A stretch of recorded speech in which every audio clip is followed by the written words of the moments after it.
Felina Mai Kako, welcome to Keep It Aloha, a podcast that keeps it aloha by being driven, talented, in great shape, and very good looking. I'm your host Kamaka, and no, I am not talking about myself.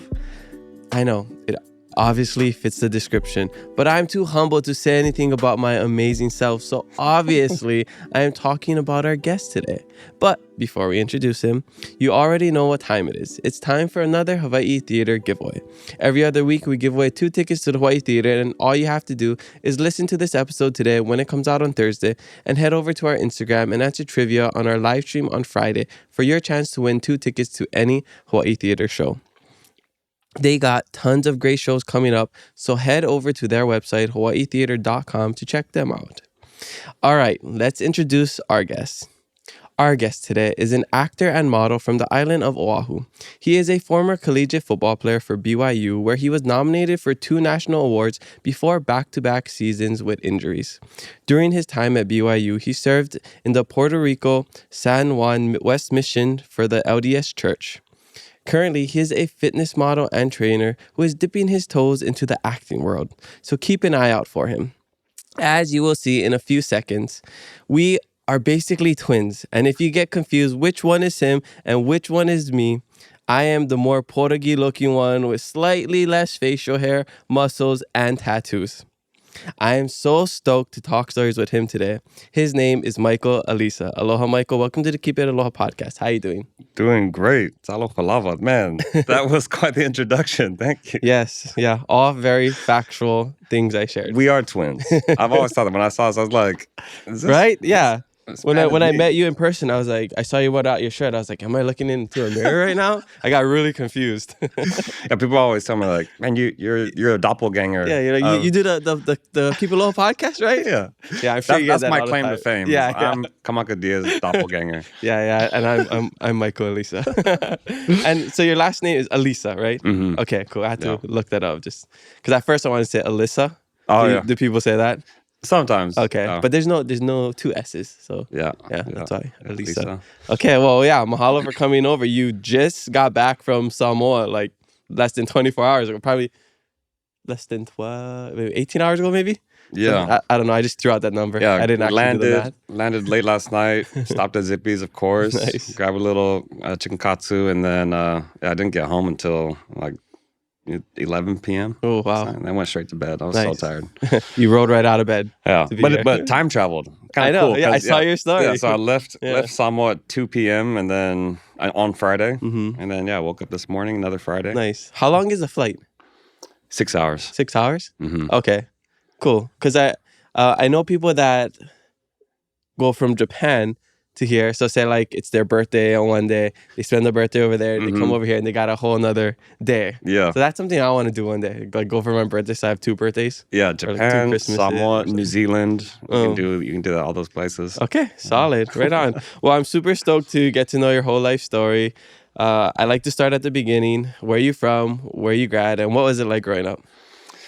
Well, I always tell people that I was raised in Hawaii because that was like my formative years, but I did spend some of my childhood in Utah. Like you said, I was raised Mormon, Church of Jesus Christ of Latter-day Saints. I graduated from Timpview High School in Provo, Utah, but I was 4 years at Kahuku High School and Intermediate, 7th through 10th grade. And then growing up, for me, being the youngest of 5 kids, I think I was like kind of spoiled, but I also had the luxury of watching all of my siblings grow and make mistakes and do different things. So I got to learn from all of them. And my parents were old when they started their family. And then I was like the accident baby at the end. Baby. Yeah, at the end of the line. So my parents are a lot older than me. All my friends in like Pop Warner always thought that they were my grandparents. And then my siblings were all like in college when I was just getting into middle school. So I always had like a bunch of older people around me. And that was cool and like different because I got to hang out with them and their friends and have more adult conversations with them. So you feel like you matured faster? Yeah, and I was some ways. also like weird. I was also like a kind of a dork growing up because I was different. And then it wasn't until like later that that maturity was nice to have because I was like able to be more in tune with my feelings a little sooner than maybe other people might have been. I mean, I still know nothing. Like I don't have life figured out at all. But in terms of like making friends and connecting with people, I felt like I was decent with that. Okay. Yeah. Well, I think moving too, you had to adapt, right? Big to time. like the culture there, the culture here, and then coming back in those very formative years, like middle school, beginning of high school, and then leaving when you already started, this whole high school career. You made all the friends, made all the connections on the football team, and then you go to Utah for the last 2 years. Yeah, moving back as like in third grade was harder than when I'm moving back to Hawaii in third grade was harder than when I moved back to Utah as a junior, because in high school I was good at football. I was the kid from Hawaii moving to Utah. Yeah, it kind of gave you a little bit kind more. of cool already. But when I moved from Utah to Hawaii, you're in a small town like Laie. You're the new kid, and you don't speak pidgin, and you don't really understand the culture here yet. So I was definitely like a loner when I moved back, and like my first like close friend was a Howley kid, just because that's who I felt like more relatable to. Like, you speak proper English. Let's be friends. Yeah. It'll make me feel like an outsider. Okay, so how was it growing up over there compared to here? Were you doing anything else besides sports? Let's see. No, I mean, yeah, so growing up over there, I was just too young to do stuff. It wasn't until I got here that it was sports. And then middle school, we had a really good speech and debate program at Kuku. And for some reason, growing up, I wanted to be a good speaker. And so I joined that club. And every single speech and debate, what do you call those, meet that we had, I was so nervous. I was terrified. Even when we did it in class, I was so nervous. But I wanted to put myself through that just to learn and get better. And like in church, I would always, church was a huge part of my life. In church, I would always like volunteer to give talks. The same thing, I wanted to just learn. Oh, wow. Yeah. It's very brave of you. Well, I don't know why as a kid I really wanted that, but yeah, I wanted to get good at speaking in front of crowds. Okay, cool. So while you were, I guess, by the time in high school, did you know that your path was set on sports, like getting into a good college, trying to make it into the NFL? At what point did it get super serious? It became serious early on as a kid, just because that was so important socially in Laie and on the North Shore. If you were good at football, then you were accepted. And then taken to that, my desire to be accepted as a Samoan as well. In my very limited understanding of Samoan, that was my way of proving that I was Samoan, was someone who was athletic and good at this warrior type of sport. So it could have been any sport, but football was the vehicle for me. Yeah, so that was where I was like, okay, I gotta put my eggs into this and get good at this. I didn't start thinking about the next level until high school. I started seeing like, okay, this is what the good players are able to do. So that was like how I could measure myself of how good I am, if I can get a scholarship. How Samoan you are. Yeah, exactly. And you start to, that starts to like be fed back to you, even though that's just a belief. It starts to be fed back to you because you do start to get more accepted in Samoan circles. The other Samoans are like, oh yeah, Michael's he's been killing it in football, and now you're in, and so that just reemphasized that belief and that desire to continue to get better, and then ended up moving to Utah, and it started getting more real when I started getting offers from colleges. Sorry, I didn't get offers. I got letters from colleges. In my mind, I'm like, this is pretty much an offer. I only got one offer from Brigham Young University, and I accepted them right on the spot. But then, yeah, I was never satisfied.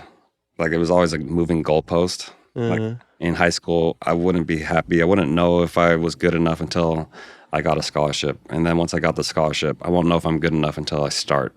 And once I became a starter, I won't know if I'm good enough until I make it to the NFL. So I was never, it gave me drive, but I was never like, looking back, I was never like just enjoying it. I was always like kind of beating myself up and like telling myself I needed to get better.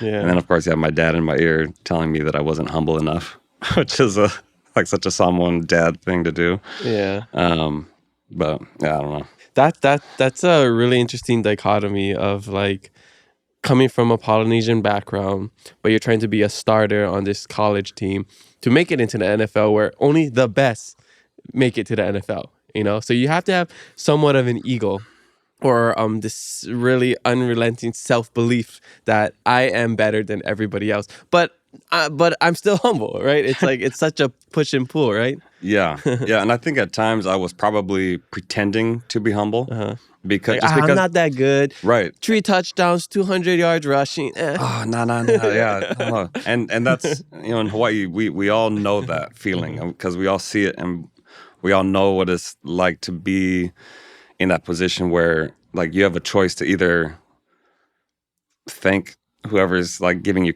credit or to like, oh, no. And that's kind of like the socially expected way of accepting compliments or praise. I don't think it was until like I've had so many low points that I was like actually humbled. You're like, no, I actually like you realize like, okay, I'm not anything special. And then like, there's a funny phrase. We say, I'm just another flam. What is that? And a flam is short for fuamiki, which is a ball sack. And so, but it's like a funny way of reminding each other and ourselves, like, you're not better than anybody else, no matter how many things you might accomplish in this life. Like, always remember, like, where you come from. And like, yes, it's awesome, but that doesn't make you better than anybody. Yeah. That's interesting. You know what?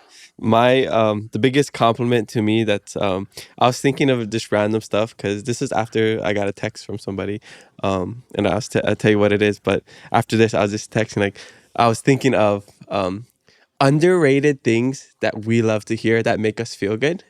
And for me, it was being called an uso. I was like, I felt so cool. I think it was Johnny Sweet. After the podcast, he's like, hey, thanks Uso for the great conversation. And I was like, first off, thanks for calling me an Uso. No, I feel that. No. So is that like the highest validation, like, that you got at one point where you're just like, am I Samoan enough? Or like, before you were just Michael, and then when you were, getting all these accolades, they saw you're really good at football, they're like, hey, Uso, good job.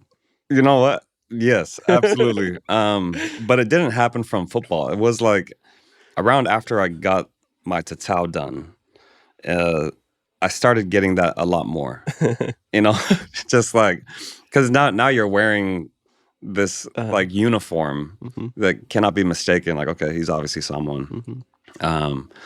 And it's so funny you say that. And I've never talked to anybody about this because I'm kind of like, it's kind of embarrassing for me to say as a Samoan. But yeah, like I've definitely had that feeling before where you start getting called uso more and you're like, man, yeah, like, I remember specifically when that was happening, and I was like, yeah, I like this. This is great. I belong. Yeah. I guess it's the same because I'm Hawaiian, so I guess it's somebody being like, hey, Hawaiian, what's up? Or how's it going, Hawaiian? Like that. I guess that's the closest thing. Yeah. But I don't know, that uso just hits different. Or palala. Yeah, palala.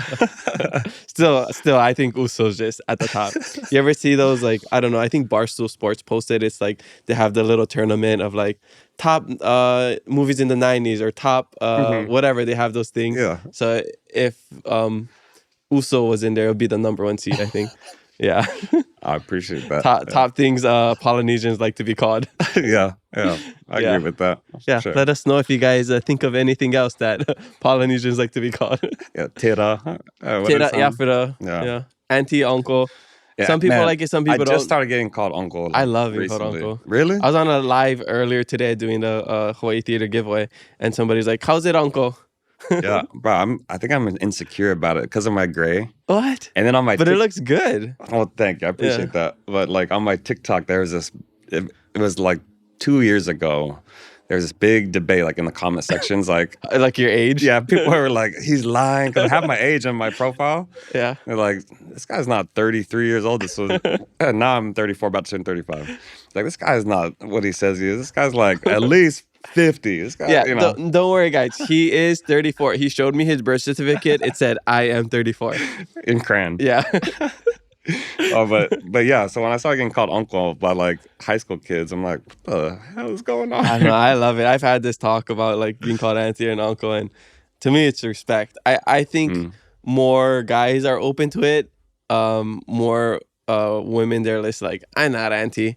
And it depends on the age and whatever. But for me, I like being called uncle.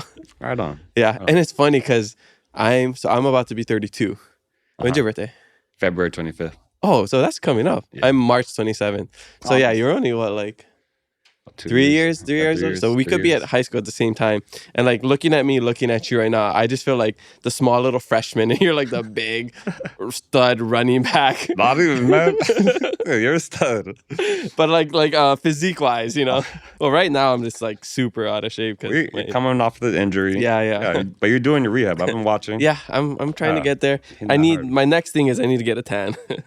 I'm super pasty. Go to Samoa for 2 weeks. I know, right? I got so dark over there. Speaking of injuries, let's get into your college career. I know it wasn't just highlighted by injuries, but that's kind of what ended your playing career. And I've had many injuries my life. My senior year of high school, I moved here. End the football season, I got hurt. Never pursued college after that, or college football after that. You know, this life, the last, 10 years, been sprained ankles, separated shoulder, you know, like wrist surgery. Like I just got knee surgery, shoulder surgery. So injuries are, you know, it's part of life if you're active. Yeah. Yeah. But for you, where this is like your career, like this is what you did. You woke up, went to practice, played games on the weekends most of the time. So yeah, what was that whole experience like, going to BYU, becoming a starter, and then having to deal with the injuries towards the end of your career? Yeah, it was my career. It was all I knew. It was what gave me acceptance and identity, something I was good at and felt good at. So it gave me confidence. And then when the injuries started, so the first one, I've had concussions before that, and they were pretty scary ones. But, you know, it was like just the kind where like that, or just like... Oh, yeah. Never went like stiff. Okay. But blacked out for, 30 minutes. Wow. And, just had like a total lapse in my memory. And I'm apparently asking people questions, and I don't recall any of it. Scary. But no, my first injury was I broke my arm against the University of Hawaii. And it was like in Hawaii. Your own. I was playing against like my old buddies from Pop Warner, like Pai Pai Falemalu, who he tackled me on one of the plays. I was like, "What's up, Mikey?" I was like, "What's up, Pai Pai?" So we're all excited for this game. My brothers told me they'd buy me a TV if I rushed over 100 yards in that game.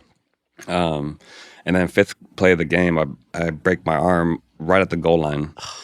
And I stood up, I was like, damn, that kind of hurt. And I tried to fix my face mask, like just readjust my helmet, and my hand wasn't there. It was like... Oh, it was like dislocated? No, it was broken right in the middle, between my forearm and my wrist. Oh. So it was like a 90-degree angle. Yeah. Oh, I mean, like it was like snap. Like, yeah. Like you could see it. Both bones, yeah. Oh. I mean, it didn't break the skin, but yeah. Yeah. And so the next week, I'm sitting at home on the couch, just had surgery, and I'm watching my backup, whose name is Jamal Williams. That was your backup? Yeah, I mean, he was a freshman, but like we already knew he was special when he first came in. What? I was like, dang, like this kid is legit. Like, yeah, I'm definitely going to be sharing time with him pretty soon. Wasn't expecting to have a season-ending injury, but he comes in and he starts tearing it up, right? And he's in the league now, if you don't know who he is. What the heck? I didn't know he was BYU. Yeah. He doesn't seem like a BYU guy. He, for sure, but he was actually a BYU guy, because a lot of players will come to BYU so that they can focus on football. Oh, okay. They're not, like no distractions. Yeah, they're not religious, but they see the benefit of being at a religious institution where, it's like the stone cold sober #1 school in the nation. And so they like that aspect of Okay. it. He just went there so he could just watch anime all day. Yeah, exactly. Yeah. And not feel weird about it. Yeah, exactly. That's so funny. Yeah, he's way into that stuff. But yeah, so I'm watching him just tear it up. And meanwhile, my dad says, I was praying that something would humble you. And I'm devastated. My heart's broken. I'm battling with, like, how does God even operate if every time I pray, I'm praying for health and safety and that I can, achieve my goals. And my dad is like praying for my downfall. Like I didn't know how to even register. How do you respond to that, right? Yeah. I was just very hurt. And so I got mad and used that as drive to come back for the next season. Come back in the next season, I put on like 15 pounds of muscle. I was the most fit I'd ever been in college. And going into that season, I was pushing myself so hard that I ended up tearing my groin right before the season started. Could like barely even walk. And we tried to like wrap it and tape it and I play a few games and then end up redshirting that season as well. So that was the back-to-back seasons. And then after, I mean, there's so much to this story, but I'll just keep it short. No, tell it. Share. Well, this is the time to share. I didn't even think that I would be able to jog again without excruciating pain. And so we ended up doing like 3 PRP injections. That's when they draw your blood and spin it in a machine to separate the plasma. I hear a lot about it now, and I looked into that as well because I'm doing peptides. But I believe in peptides more than PRP. Oh, PRP, okay. Yeah, the idea with PRP is that they'll inject the plasma into the injured spot, and that the plasma will call more red blood cells into the area to help repair it. And I was getting plasma the size of a tennis ball injected into my groin to try to heal this groin tear. Yeah, so you feel like immense pressure there for like a week until it like slowly starts to go away. So we tried that 3 times, nothing worked. And then I actually had a sports hernia surgery that I don't think I even needed. I think the doctor was like, let's just try this out. So I get a mesh put in there. It's still in there. Did nothing. What is that, a mesh? They take they put like a mesh that connects your abdomen muscles with your lower groin muscles. So thinking that that'll repair a tear, but I don't even think that was where the tear was. Oh, because he did that and nothing changed. Okay. So, but each time you do this, you're pushing out like your recovery. And so like your inability to even move around. Yeah. And then, what was the last thing we did? Then one of my trainers had this idea, like, let's try this. It's a new procedure. It's called a 10X. It's like a vacuum needle. They do it up in Idaho. I'll drive you up. We'll get it done, and then we'll come back. So I'm up there with my trainer. Like, they have this vacuum needle up in my groin. I'm awake for the whole thing. But it's numbed. They numbed it, yeah. Okay, thank God. And I'm feeling them like they're supposed to scrape the scar tissue off of the bone where the tear is. I don't know. Do that, come back from that, and going back into rehab, and still nothing's really changing. I still can't even jog without a lot of pain. And then I had a booster hit me up and said, hey, we didn't have peptides back then, but before peptides, it was HGH, it's human growth hormone.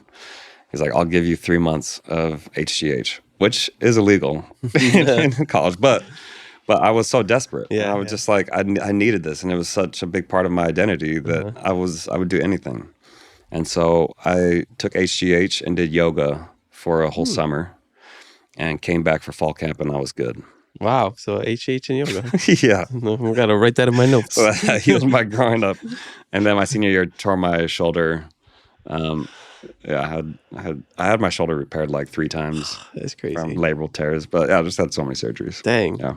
So by your senior, you moved to defense. Was that it? Yeah. I felt like I kind of lost a step. Plus, by now, Jamal was a junior. And was he a junior? Yeah, because I had 2 redshirts. Yeah, so he was a junior and had gotten even better. And I was like, "Okay, I want to start." So let's go back to linebacker, which I played through high school and my freshman year in college.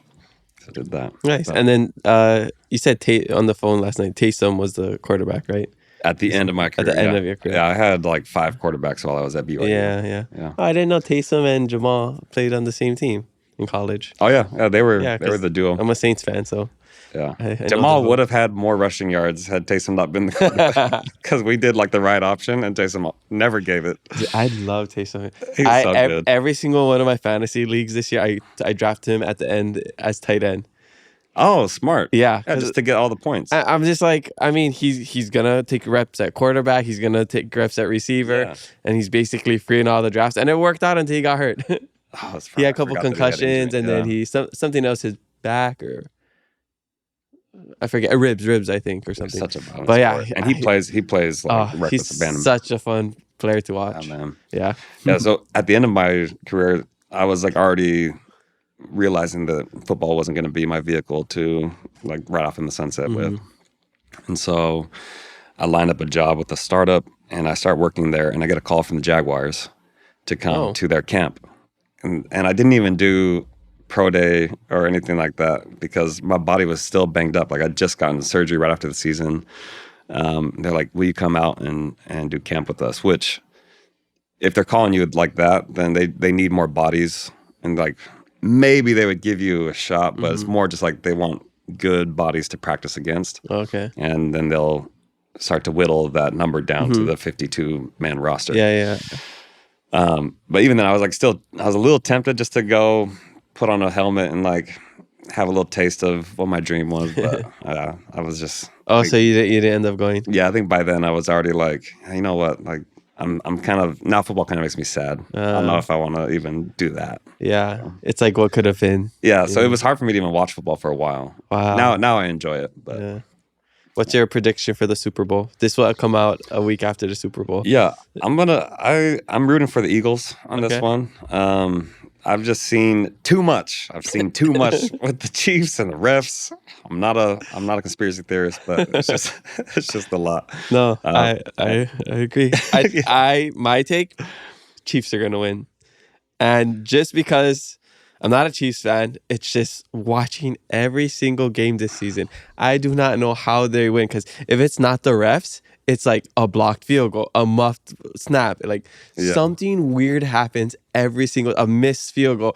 Even when something weird happens for them, hits the post, goes in on a field goal. Like the weirdest, this has been like the weirdest season for them ever. And somehow they always win. Well, yeah, I've seen compilations. I'm sure you've seen these too of like missed calls. And I know. The roughing the passer calls against the Texans. Like, the third and long call when they throw an incompletion and then there's a late whistle like, we stopped the play before you guys hiked it. So we got to replay that third down. Even the last game, there's a flag at the end of the play and then they just like never, I don't know what happened to it. Like, they just picked it up? I don't know. Yeah, on the screen it said flag and then it just like ended the game. Yeah. So weird. I don't know. I think the Chiefs are going to win just because I think they want to see the three-peat. I see that. Yeah. Unfortunately. But I just want a good game. That's what I'm hoping for. Same. Yeah. Saints will be back in it soon enough. But that's your team? Yeah, that's my team. Okay. Yeah. All right. That's why I like Taysom Hill and Jamal. And I like Jamal Williams before just because he's like a quirky personality. Oh, yeah. He was like that at BYU Oh, really? too. Yeah, everyone loved him. Fan favorite. Yeah, man. Okay. Stud. Right on. So football's over at this point and I'm sure, you were going through battling some demons, just, trying to figure out who you were, what you wanted to do. You're probably mid-20s, early mid-20s, because, you redshirted. Plus a 2-year mission. Plus 2-year mission. Plus you're secretly, 51? Exactly. We're not allowed to say that. Exactly. Got held back 5 times. Yeah, 20-something on paper. That's right. My fake birth certificate. Yeah, so after football, I had that identity crisis with football being gone from my life. But at the same time is when I started questioning my religious beliefs. And I started questioning like the existence of God and what was the point of this existence. That combination sent me into just like nothing matters mindset. And around that time I was running around with just a lot of rich dudes. And Oh, because you were in the tech or startup or what were yeah, you? well, I did that startup, and then from there went into medical sales. Oh, yeah, there you go. And then from there is when I made friends with this really, really rich guy who owns a tech company, and he invited me to come work for him. So I did that for 3 years, and like private plane and the huge crazy parties and all that stuff. And I'm thinking like, yeah, I'm living the life, like the rock star life. And meanwhile, like in reality, I was getting more and more depressed and just like separated from reality and from the people I really love. I felt more and more distant from my family. And I hadn't been real with my family with what I was going through, because every time I was around them, I just felt anxious. Like I wanted them to think that I was doing great. As someone who left the church I didn't like remove my record, but just wasn't religious anymore. And they're super religious. Yeah. I didn't want them to be able to say like, see, this is why you're struggling, because Because you left and now God is condemning you you. don't go to our church anymore. And now it's happening. Like the punishments are happening. Finally, I realized like I can't do this anymore, and I need to be real with the people that I love, because I need them. And I asked to speak with each of them, told them exactly what was going on in my life, exactly how I was doing, cried with them. Yeah. And all across the board, my sisters let me know how selfish I had been. I was like, yeah, I've been very selfish, and I'm so sorry. But across the board, the ultimate feeling I felt from everyone was just, we love you. And that was kind of the start of me being able to be myself more. And it wasn't this monster that was inside me that I was like trying to hide. Like I was able to kind of let it out, and we can all look at it and talk about it. And now I can start healing and talking about that. Yeah, yes, I was still hurting from this game that is not part of my life anymore. And yes, I was still hurting from the confusion of being so deeply entrenched in religion, and then now you're not. So yeah, that was such an interesting time. If I hadn't gone through that, I don't think I'd be here today. If I hadn't opened up with my family, because I would have just kept spiraling down. Wow. What was the turning point when you're just like, okay, I got to, like, did you have like an intervention? Were people like making comments about you, like, hey, Michael, you're not acting the same, or you're going down a path that we don't like? Or was it just something inside of you that you're just like, I think I got to make a change? No, yeah, I mean, I got some of those comments from family, but that always made me defensive. I would say there was a few things that happened. One, I had my first like scare of having suicidal thoughts, and that scared the hell out of me, because I was like, that's not me. Like I'm doing great. Yeah. And You're trying to rationalize it. yeah, but really I was just trying to numb with everything I was doing. Fill was the just trying to void, distract yeah. myself. Yeah. So that really was like a wake up call. And then this is such a crazy story. I was at a concert with a bunch of my friends. I met this band in Los Angeles at some backyard thing, like so LA. And we started talking. They're like, hey, we're going to be in Salt Lake City in 2 weeks. How many tickets do you want? I'm like, I don't know. Let me get your number. We started texting back and forth. I get 10 tickets for me and 4 of my buddies and all of our dates. So we're at this concert, and this older lady is sitting in front of me with another older lady. And she turns around, she's like, hey, I want you and your friend down there. And she points to my friend, who's like the 6'8", chiseled Abercrombie and Fitch looking model British guy. She's like, I want you and your friend over there to be the faces of one of my companies. And I'm like, hey, this lady's crazy. And she's like, no, seriously, like, I own a lot of companies and I want you to work for me. And so I called my buddy Sam over just as a joke, like, and we're drinking at this concert, and I'm just like, this is kind of just like funny. And so she asks us if we want to know more about this opportunity. And I'm rolling my eyes, and my buddy Sam is like, "Dude, I think it's legit. Let's do it." I'm like, "Do whatever." But okay, if you want to do it, like, it'll be a funny story. So we meet up with her for lunch for like a couple of days later, and she gives us an assignment. And she's like talking to us about our lives, and I'm like starting to perk up a little bit. I'm like, hey, this is actually kind of good stuff. And I'm in a place where I'm very vulnerable. I'm like looking for something to hold on to because I'm drowning. And she starts giving us little assignments to kind of just like start tidying up our lives. Little things like clean up your bedroom and organize your calendar, like color coordinate it. And so she gives us these assignments. We meet up with her again a few days later and show that we've done it. She's like, awesome. And she gives us both $1,000. Okay. Wow. I know. And this continues, and we keep meeting with her. And it's like, it becomes the point where it's like, obviously, I don't even want the money. I'm just so thirsty for a change in my life. And here's someone who wants to help me. And it was such a weird relationship because ultimately she ended up wanting to like hook up with me. Yeah, she's like, you guys are sugar babies. Yeah, you didn't know it. Yeah, she was like grooming me. Yeah. But her company is called OnlyFans.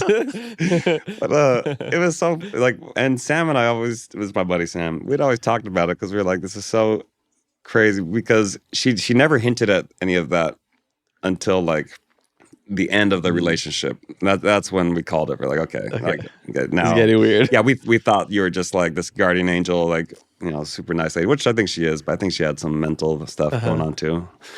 But even my family, they know the whole story. They call her my Eskimo. You know this story? Like in AA, for example, they'll tell this story a lot, and it's probably not politically correct to call them Eskimos, but there's a man who's dying in, you know, the middle of this blizzard, and he's praying to God to save him. And this Inuit, this guy walks by and he asks him if he needs help, and he says, no, thank you, God's gonna save me. And so the man leaves, and this guy's still dying, and he ends up dying and goes to the pearly gates and talks to God, and he says, where were you? I was praying for help. I thought you were gonna save me. I said, yeah, I sent that other man to save you. So, anyway. Yeah, I've heard a variation of that. So, right, yeah, there's a lot of variations of that. So, sometimes in life, someone comes to your life, and just them being there helps kind of pull you out of whatever situation you're in. Yeah. And so, as crazy as that whole time was, like, that really, really helped me, just having that lady in my life and like having those conversations with her and getting away from the crowds that I was running around with. We were drinking and partying and just doing all the things that was driving me deeper and deeper into this darkness. And so I stopped hanging out with them, and like I would go to work, I'd come back and go like sit with her and talk. She became like a little therapist. Yeah, it was awesome. So cool. Yeah. And I think we need people like that, whether that's a sugar mama or just a friend, an auntie, uncle, your parents, just so you could vent and share stuff, because we have all these things inside of us that we just want to get out, but sometimes we don't feel comfortable sharing it with like our immediate circle sometimes. Sometimes it's easier to just talk to a stranger. Yeah. You know, and that's why people like therapy, right? You're just saying all these things. You don't feel judged. You don't feel ashamed. So just getting it off of your chest, I think that's something that, you know, we got to do more. And that experience with her, it was actually, just listening to you say that, it's so interesting because that helped me realize that, okay, if that helped me that much with this woman who is probably crazy, how much better could it be if I can start developing that kind of relationship where I talk openly and share my deepest fears and my insecurities and my hardships with the people I love. And so that helped me start to do that with my friends and family. And now they have all become my therapists. They've all become, That's awesome. And like, there's no feeling of hiding myself from them because I talk to them. Yeah. And so like, I know that I'm accepted by them with who I am. That's awesome. That's so cool that they're receptive to that too. Because we hear it all the time. We're growing up in a Polynesian household. You gotta be tough. You can't share your feelings. No emotions. Yeah. Yeah. So it's cool that your family just embraced it. Yeah. Well, I mean, it's hard to talk to my dad. Well, yeah. Well, they got that old school mindset. yeah. I mean, he's still like a lecturer. Mm-hmm. Like there's no like back and forth. Yeah. It's more just like he talks at you. Yeah, you might say like you're starting to open up, and he'll take that little piece of information that you just gave him and like lecture you about that. And you're like, I wasn't even to the meaty part yet. Like, okay, I'll just listen for 45 minutes and see if I can get another word in, or just not, so that we don't need to keep having this conversation. Okay, cool. Well, I'm happy that you got out of that point in your life, and then you look like you're doing great now. Is it just smoke and mirrors, or how do you really feel? No, I mean, great. I mean, it's like this. Yeah. Everything. Yeah. It's all seasonal. That's what I say. And that's okay. Like I'm okay with that. Right now, I've gone through so many. This past year, moving back to Hawaii, there were so many times when I was like, "What am I doing? Should I go back to sales?" Because I've been like the poorest I've ever been this past year. Just trying to figure out what I want to do, and yeah, acting is something I want to do, but I wasn't like. There was so much of me coming back here that I really just needed to get to know myself better. And like before I got the Moana job, I was like, I need to go back to getting a real job. What is a Moana job? The live action Moana movie. Oh, so you're in that? I'm in it, yeah. Oh, okay. Oh, I didn't know that. Oh, the story of this is crazy. I had okay, so that's why you were at that event. No, I was at that event just because of Peak, which is Crit's thing. Pacifica. Yeah. So I was at the Moana 2 premiere with another organization that wanted me to interview people. Okay. But yeah, that had nothing to do with the live action. Oh, okay. Yeah, I don't know too much about that. No, so... Yeah. Well, by the way, I met The Rock the night before the premiere on set, and he invited me as like his special guest, and I was like, "Oh my gosh, so cool. Like what is happening? Yeah. How did we get to here from where I was? What was it, 6 months ago? Wow, where I was like questioning my whole goal of wanting to be an actor. So I went to the Moana audition as a dancer, and I did not want to go. I thought it was just total pipe dream, and I knew I would look dumb because I'm going up against all these dancers from all the luau's around here, all these professional dancers. I don't dance. I've danced. You just learned the choreography. Yeah, basically. Yeah, and I've danced at like weddings, and like little events here and there. But my sister talked me into it, so I go to this thing, and I kind of had some hope, like, okay, well, I have my beard longer. They're going to need some older people in this village. And I work out, so maybe that will help me. They asked me to come back and read some lines for like the village elders and village fishermen. Came back and read those. And then the casting director says, will you read for Chief Tui? And I'm like... Is that the dad? That's the dad. That's the dad. Okay. Yeah. I'm like, I don't look like Chief Tui. So John Tui, who got that role for Chief Tui, is a friend of mine. He's perfect. He's perfect for it. But I think that they were just trying to see if I could act and if I had any experience. And so I read for that, and then they asked me to go home and actually like record a self-tape and submit it with more lines. And then they hit me back and say, okay, you're going to be Tautai Vasa, which is Moana's ancestor. I don't know if you've seen Moana 2. No, I haven't yet. Okay. I was mid surgeries doing all that, so I wasn't able to go to the theaters. Okay, right on. Yeah. But yeah, so Tautai Vasa is Moana's ancestor, and he has like a lot of screen time in the movie. No lines, but just a ton of face time. Okay. And so I ended up being like number 8 on the call sheet. So I was like The Rock, Moana and her family, and then there's me. Oh, wow. I know. So I'm like looking at my face up there like I'm just a few spots down from The Rock. And like a month ago, I was like ready to throw in the towel. That's crazy. Isn't life so awesome? Life is crazy. Life is crazy. But just like you said, with starting this podcast, you just start and you stick with it. And you're gonna have times where you're like, what are we doing? Is this gonna work out? Yeah. And I feel so dumb. Like, I can't believe I'm taking a risk on this. I think I should find something else. And then something hits. Yeah, I never expected to be doing this. It feels weird to me sometimes because, like, people dream to be a doctor, or people dream to, be a Hollywood star, or people dream to, play in the biggest professional league ever. Like, I never dreamed to be a podcaster. Like, growing up, this wasn't even a thing, Never dreamed to be recognized or whatever. I just played sports and hung out in Hilo and played video games. Like, now I'm doing this. So, like, I don't feel like an imposter. I just feel like I got lucky. Yeah, I know that I put in a lot of work. Like, I've hustled super hard, and I still do. Like, every day I'm working nonstop. But, like, the timing, or like all of it, like, one thing just led to another. From, I don't know how much you follow my story. Like, I came back from the Peace Corps. I did this thing called the Race to 50K, where I paid off $50,000 student loans in 1 year just by doing odd jobs. So that's why I was on the news. I documented every single day on social media. People started following me, started a business, started a podcast. Podcast blew up, and, like, I got all these opportunities, and now I'm here. And it all just happened. Like, it was never a plan. Like, the plan, the one thing I planned out was Race to 50K, super confident. I told people even before I started, they're like, what are you going to do now? Like, I'm going to pay off $50,000 student loans without a job. And, that's what I was saying. That was, like, the only thing. Well, how was that? How long did it take you? 11 months during COVID. Dang. 2020. Dang. Yeah, so I'm trying to write a book about it this year. That's my next goal, so stay tuned. Yeah, so that was kind of like the start of my career, I guess, in like media.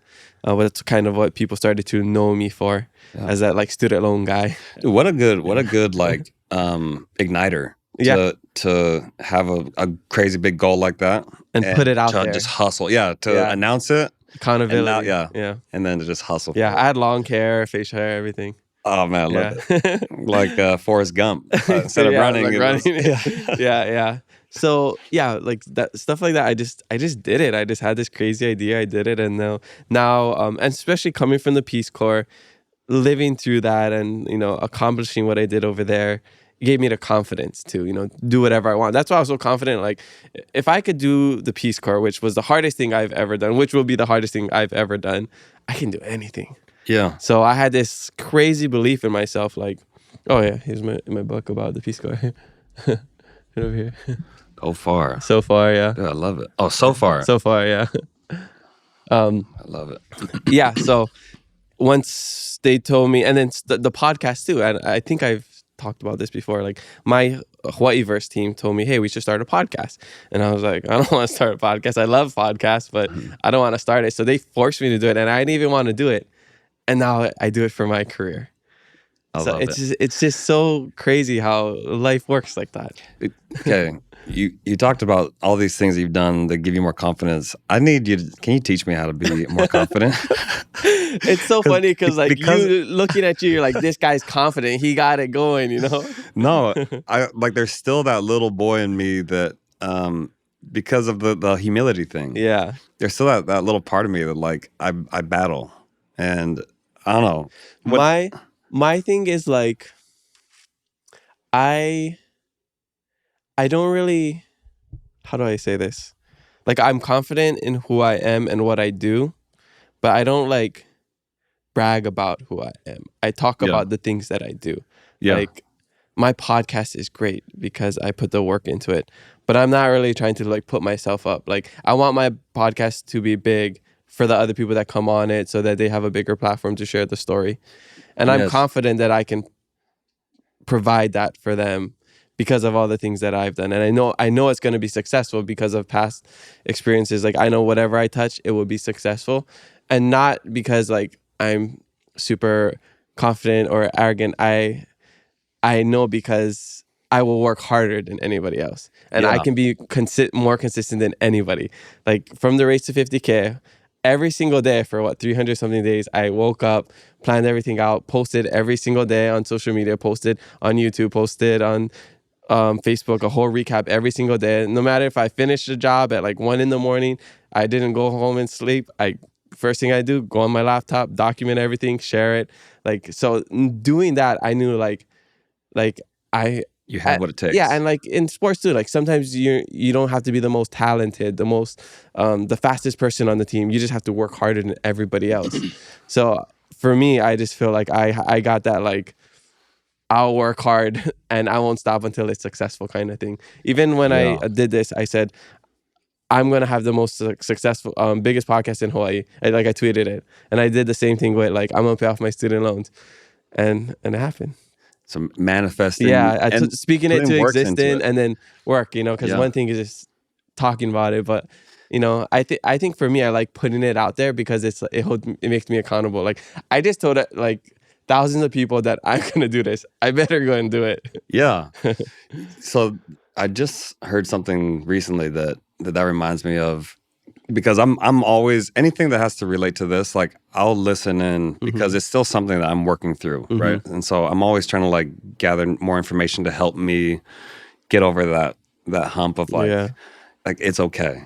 It's okay. Like, be confident. How to be confident in a way that I feel okay with internally, that doesn't make me feel like, am I now being someone that's not humble? Like, am I being, am I now behaving in a way that would be unsavory or unacceptable to my father? You know, like there's still that thing that I battle against, and I've gone through different ways of combating that. Sometimes it's just like, fuck them, and it's that kind of mentality of trying to not care. And other times it's like what you said, realizing that you're not going to be afraid of the task if you put in the work. Like, all the work that you've put in, that has now given you confidence to, like, okay, however big the task is, like, I can do it because I know how to work for that. I've done it before. So that's not pride, or not the bad kind of pride. Yeah. But that's like real. That's belief in yourself. And I think that it's confidence from experience. Yeah. So, and now that, like, I'm saying this out loud and I'm listening to you talk too, I think my biggest strength is that I'm not afraid to fail. And I think I kind of lost that fear gene, that shame gene when I was in the Peace Corps, you know, like living in a village where nobody speaks English and doing all these, making mistakes and people laughing at you and speaking a language that you're just learning and in front of people that, you know, are judging you. Yeah. So, you know, that helped me. And then doing this thing, like, okay, I said I'm going to pay $50,000 to the loans off, but I could fail. But if I fail, what? Maybe I made $30,000. So like I wasn't. I guess I'm not afraid to fail, and I think that's what gives me confidence. It's not that everything I do is going to be a success. Like, I do all these many things that flop, you know. But I'm okay with it because I know, like, okay, well, I can just do the next thing. Yeah, and I can, you know, pick myself up and keep doing it. Like, even now, like, I gained as much weight as I could during my surgeries so that I could have a super cool transformation video. Oh, nice. It's really hard now. It's really hard, especially with trying to, like, get healthy so I can work out. Like, I might fail. Like, my transformation video might not even be that good. Nah, you got him. But I'm confident that I can do it. Of course. But I'm not afraid if I do fail. Yeah. And I think that's the thing. And I feel like for you, because you come from a world where success is praised all the time, especially in your family, in your community, basically your whole life, you need almost that validation to, like, if I don't succeed, I'm gonna be viewed as a loser or lesser than. Yeah. So I think we come from different, I guess, upbringings, like, where I think Bretman Rock said it the best when he was on the podcast like a couple years ago. He's like, he would walk into Walmart and he'd see himself on the TV and he'd pretend like he's a movie star or whatever, and he would act weird, he would put on makeup, he would do these things, but no one in his family ever put him down. They only, like, accepted him and encouraged him. Yeah. And look at him now, he's so confident to do whatever he wants. And I think that's a big thing, is, like, the people that surround you encouraging you no matter what. For sure. My like increase in sorry, let me start that again. My increase in confidence and, like, the ability to fail and be okay with failing increased as my social media grew. And then before that, as I opened up with my family, and all the fear that I had that I would be judged and not loved by the people who I cared about most, that went away once I got open with them. And then you start growing on social media as you've experienced. You start hearing the chirping and people. Yeah, comments. Yeah, and your circle actually starts to shrink. And anyone who's gotten more out there in the public eye, like I'm sure they all have like a similar experience. The more people know you, the smaller your inner circle becomes. And I had friends, I thought were friends, who would talk trash and you start hearing the whispering and stuff. And you mentioned something just now that about Bourbon Rock. Yeah. So my inner circle, I started getting more and more feedback with those people who I knew I was safe with. And that was always super helpful with me. Like, oh, it's okay. Like, just keep going and keep believing in yourself. Yeah. So. And I think the reason why the circles get smaller as you get more success, because you start to change or evolve in a different way, where like your friends who are partying, they're still partying. Yeah. Now you're interested in business. You're interested in self-growth.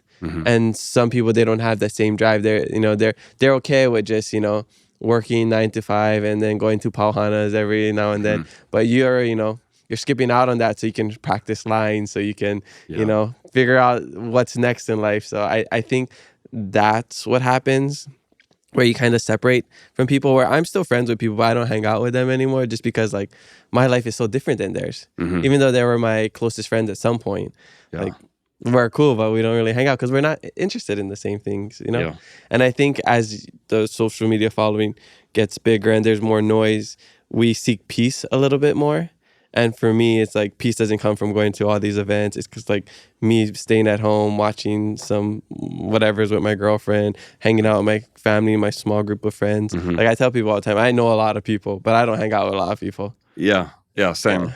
For me, the peace comes from being around people who I love, and I know that they love me back, and they know me. You can get so much praise from people who you don't know.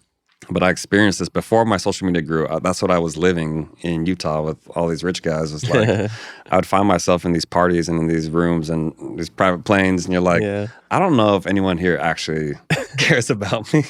Like, so you're in this crowded room and you feel totally alone. Yeah. And that was such a good lesson for me to live before growing on social media, because now it's like, okay, this can all, like, what really matters, like those deep personal connections that I have, because that's what makes me happy, and that's what keeps me grounded, and that's real, that's tangible. Totally. That all that social, it could be gone, in an instant, but family, friends, those are the ones that really, really matter. Yeah. Awesome. Well, good conversation. I gotta go take a shishi break, but when we come back, we'll jump into the social media fan questions. Kalea Hop Water is a sparkling, hop-infused beverage with bright, tropical flavors and the refreshing essence of island life, with 0 alcohol, 0 carbs, and 0 calories. Kalea brings aloha in every bubble. All right, we're back from a quick shishi break. Mahalo to Kalea Sparkling Hop Water for providing us the best quality shishi. Well, I guess you got coffee. You got the coffee today. Coffee. Are you drinking it black, or you put anything inside? I drink it black. Oh, okay. Is that how you usually drink it? Yeah. Okay. Usually. Cool. I'm not a coffee drinker. I was thinking about adding some creamer, but it wasn't open yet. So it's open. No. Black, it was actually delicious. It was good coffee. Solid. All right, let's get into the social media fan questions. First one comes from FBR Films. I think you know who this is. He says, how does it feel being the second most attractive Hawaiian man? Well, one, I'm not Hawaiian. I was thinking that. But yeah, I know who that's coming from. He is a very attractive man. And, to even be in the same conversation with him as an attractive man, then I'm honored. It feels great. Wow. Shout out to you, Fight Eye. But he's not Hawaiian, sorry. Yeah, if only. That'd be a great mix. Hawaiian Samoan now. Yeah. All right. Next one comes from Dayton's Nedecker. It's kind of a hard one to read. Dayton Nedecker. This person says, how old is he? And we've already talked about it. 54. 54. No, I'm going to cut that. 34. That's so funny. Yeah. I mean, it is crazy to think you're only like 3 years older than me. Really? You just seem so much bigger. And it's like, more, like. Oh, I appreciate it. It's not like the wrinkles and the grays. No, it's not like you look old as in like weathered. It's like you just look like an older person because you're big, you got tats, you got facial hair, stuff like that. I always like, girls I've dated, I'll ask them their opinion, like, should I just shave? Because they're like, no, don't shave. Yeah, keep the grays. We like the grays. Yeah, I just I was watching a football game with a couple of my friends. I had a fantasy football end of the year party. I'm the commissioner, so I had people over at my place, and then one friend who's friends with people in my league, he came and he sat on the left of me, and I was like, you have gray hair, and he's younger than me, so he's like in his 20s, and I was like, I never noticed that. And he said, yeah, he was showing it, but it was like right over here where it was like this streak, and I was like, that's so cool. Yeah, because it looked like what is it, Reed Richards, like in Fantastic Four? Yeah, the Mr. The elastic guy. Yeah, and he has like the silver streaks. Yes, it looked like that. So I was like, sometimes people with the gray hair, the streaks, it looks really good. Like Kelly Hu. Yeah, the if actress, that comes in for me, then yeah. I think cool. It's cool, and I think it's from like anime too, or like watching cartoons, because a lot of the people with like streaks or like gray hair, like the silver hair, they're really powerful, super cool, or like have heroes. Like extra wisdom or something like that. So I think that's why I think it's cool, at least. Right on. All right, so I got a bunch of these this is from user 808.808. Says, are you single? Polly_Dolly808, is he single? Gerondo_4K says, can your LGBT fans take you out on a bro date? Got a bunch of those. So what's the answer for all of this? I am single. Yeah. And the bro date. Yeah, no, I have a lot of gay friends. Yeah, I don't see anything wrong with that. So slide in the DMs. Free food? Free food. Yeah, what's the question?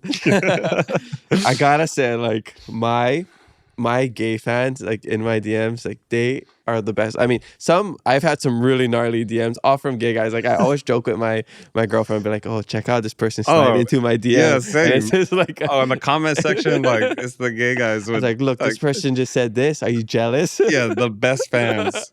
No, but seriously, I show her sometimes. It's like 10 fire emojis. Like even when I would post like my stomach, like how I am now, and just like revealing like what I'm gonna do, like try to lose weight, and they're like, oh, but you're still so hot or still so sexy. And some people are, it's like it's not, some people message me and it's like not even weird, it's like very complimentary. Yeah. And I'm just like, you guys are the best hype man ever. Yeah, you know what it is? I think so. In Samoan, the term is fafafini, so which is like a woman. And in Samoan culture, that was always that has a place in Samoan culture. That position, yeah, and it's respected because that's someone who knows both sides. They can walk on both sides. I hear it's like they have like two souls or something. Yeah, I think that's what. Exactly. Yeah, and so these are people who understand us and are also soft and tender and feminine. And so like my fans who are gay, those are like the best comments, and like I mean very funny comments and like totally forward comments, but in the DMs more likely it's common to get like just a lot of positive messages, positive, or they'll send me like positive videos. They're like, hey, thought you might like this today. Like, and I'll watch the video, I'm like, yeah, that's great advice for life. Thank you. I just think it's so funny because like I will post some stuff where it's not meant to be good. Like when I first revealed like my belly and I was like showing people and like, this is what I did, I gained all this weight, and they're like, oh, but you're still so handsome. I'm like, And it's like such a bad video. I'm just like, you guys, you're the best. That's the same. Confidence boost. I'm so out of shape compared to where I was for my bodybuilding competition back in November. And so I'm like posting stuff just to keep myself accountable. And I'm like, oh man, I don't look good. And like, there's like, still serving daddy, like still serving looks. I'm like, thanks guys, I appreciate it. I know. So shout out to you guys. Yeah. The people that follow me, you know who you are. Yes. I always respond. Yeah. So back to the question. Yeah, let's go. Let's go, Brody. Yeah. All right. Next question comes from KTRNA.T. Like Katrina.T. Is settling down something you consider doing now, or is it more in the far off future? Do you think marriage or lifelong commitments are still aspired to by men these days? 1,000%. Yeah, 1,000%. I take it very seriously, and some people might call me being picky. As you should be. But yeah, that's something that, being the youngest sibling of 5, I got to watch all my siblings go through their relationships and their marriages. One sibling went through a divorce, and just watching that, you start to get more serious about, okay, who do I really want to tie myself to? And seeing that, okay, if you pick well, then it's a superpower. And I absolutely want that. I think most men really want that. Even if they're going through like a single phase, I think deep down they know if they met that person, they would completely change. Drop for that everything person. for that person. Yeah. And I know I have that capability. I've done that. You just haven't met the right person. Well, I've met amazing people. Like my last girlfriend, we ended up in this long distance thing, and I just made things a lot tougher, so it didn't work out. But yeah, that was a relationship where I dropped everything, was like, I'm all in. So yes, yeah, absolutely. That is what I want. And yeah, I do think that men want that. Okay. Yeah, I agree. I think Jordan was the one that told me this when we were just talking. I think it was last year at some point. He was like, people gotta, they don't realize how important it is choosing a partner. Like, we don't put enough emphasis on that in life in general. It's like you kind of just meet somebody, you either stay together or, you don't. But like, that's your person for potentially the rest of your life. Like, we should be very picky, and we should have all these standards, because like, that's the person you're going to wake up to. That's the person that's going to potentially be the mother of your child or the father of your child. Like, we should really, really, really be picky with the people that we choose. Right. Earlier we talked about your circle shrinking and needing people in your circle who love you and you love them, and they have your back and you have their back. So your partner, that's your closest ring. Yeah. And it should just be a complete partnership. And so, yeah, you want someone that has your back. And that's why it becomes a superpower, when that clicks. Yeah. And it's your best friend. Yeah. So yeah, you're going to be doing the grocery shopping, going to all these events, going to the mall, doing all these boring stuff, but doing it together, it's awesome. Yeah, and going through all your ugly phases and all your low good points. And the bad. And, yeah, so really take choosing a partner seriously. I think it's like you said, it's a superpower if you choose correctly. Okay, and this is kind of on the same topic. Filmed Oahu Pick says if he wants to start and raise a family in Hawaii. Well, yeah, I want a family. I want children. I'd love a lot of children, if possible. How many? As many as my wife would want. I know. Okay. I mean, obviously, she's doing the heavy lifting with that. But yeah, like for me, growing up in a family of 5 and being the youngest, I couldn't imagine my family without me. Yeah. Or without me and the brother right above me. Like the more kids my parents had, the cooler the family got. So it's gotta make a lot of money. Yeah, exactly. Or just be poor and have a lot of kids. Or happy. I know a lot of very happy families, and they just make ends meet. And then I know people who have a ton of money and they're not happy. Obviously, money does make life easier, no question. Yeah. But where we come from a place where there are people who are living, with not a lot of money, but are so happy because of their family connections and relationships. And totally. I'm sure you've seen that in Puerto Rico. Yeah. I've seen that in Madagascar. Yeah. And then just coming from Samoa. Yeah, exactly. Life is very simple there, but people are happy. Yeah. And And you start to see like what really matters. But, Yeah, cool. All right. Next question comes from schmotoboy.808. This person says, how can I more embrace and learn my culture while living mainland? Oh, that's a good question. And that kind of ties into the last question, which I didn't answer. I would love to raise my children here or even in Samoa or in New Zealand. Like I could see myself doing that, because for me, living here has been just different. And it's different being around other people like you and look like you. Even though you're Hawaiian, I'm Samoan, we both have same ties, and our DNA is from the same place ultimately. But And that so, local culture as well, the blend of everything. and the culture here, of course.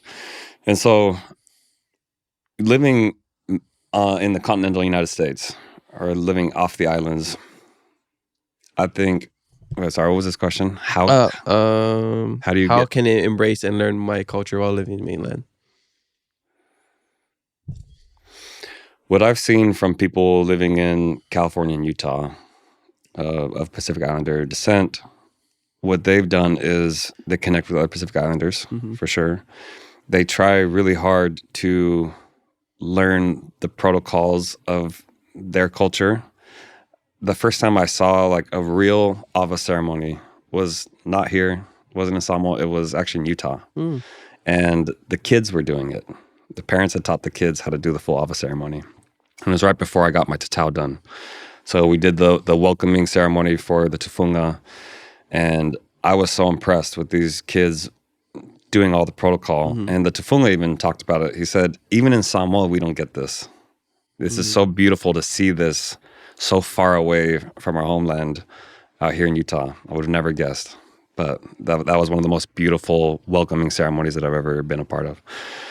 And so, yeah, it takes more work, but I've seen people do it out there, and it almost is like, because they're so far from home, that they work harder to get in touch with home and with their roots. Totally, which I love. I love to see that. Well, that's great advice. You just mentioned your tatau. You don't know, B says, what was the inspiration for the tattoo? Oh man, that's a complex question. There were so many things. One was wanting to get more in touch with my culture, understanding what it meant was also something that I felt like I needed, because I was no longer a football player, because I was no longer, a member of this religion that I'd grown up in. Now I wanted something to hold on to at that point in my life, and leaning into culture and really searching for my identity was important to me. And it ended up being probably one of the best decisions I've ever made in my life, and was really good for my family too, of all of us now looking back to our Samoan heritage and getting more in touch with that. Because he looks super cool, that's why. That's the main thing. So coolness levels. That was a lot of people. I had a few people on social media that were like, "Oh, these plastic Samoans doing this just for looks." And at the time, I started a gym, and I was just barely getting by with the gym, but I was doing modeling, and that was like paying for my gym equipment and putting bread on the table. I reached out to my agency, and I told them that I wanted to do this, and I explained what it was, how sacred and how special this was. And they said, absolutely not, don't do it, because you're never going to get work again as a model. And I thought about for like 0.1 second, and I was like, okay, well, so be it. Like I knew that with this, even if I never modeled again, this would give me what I was looking for, like the strength to be successful and be more of myself, and I'll be happier. Like, awesome. It didn't matter with the modeling career. Yeah. It's your journey in your life. And that's all like a traditional style? Yeah, when you get, it has to be hand tapped. Okay. And it has to be done by a tufunga. Where did you do it at? We flew the tufunga from New Zealand. Oh. So shout out Liai Faiva. Wow. We flew him from New Zealand to Utah. Oh, wow. Okay. And how long did that whole thing take? This was about 55 to 60 hours. Straight? So 2 weeks, over 2 weeks. So you just like took a couple days in between, or Yeah. every day you did a little bit, or Every day you do a little bit. Some days we only did 4 hours. Some days Only we're 4 like hours? 16-hour days. And you have your tufunga who's sitting, cross-legged, and he's leaning over, tapping it. So that's a very painful position to sit Yeah. in. And everyone who's there with you is also sitting down like that because it's rude to stretch your Yeah. legs. And so everyone's in pain. And you got people, they're called kosos, they're stretchers. So they have to stretch the skin tight. So they're also in pain. wow. And it was such a spiritual experience. Like you can feel your ancestors there with you. And I told myself I didn't want to cry because I wanted to be tough. And there are a few times where like I'd feel someone grab my hand. I'm just kind of like in my little Zen state. And I look up and it's my niece and she's crying. Wow. And then I start crying. And I'm just feeling, there was so much love felt during the whole process. And what's even cooler is you do it with a soa, who's your partner. So my soa was my brother-in-law. Wow. And the idea is like when you need a break, then he comes in for you to take the pain. And then when he needs a break, then you relieve him. And then you're down on the mat taking the pain. Dang, that's so cool. I didn't actually know much about the actual ceremony or how the functions of it. That's really cool. What was the most painful part? For me, behind the knees, super sensitive. And then Just the shading, I say probably. upper groin, Yeah. belly button was really painful, but that's the last thing you do. Okay. And so you're like, this is it. Almost done. Dang, all I got is this. Oh, nice. I got it in Madagascar. I like it. What is that for?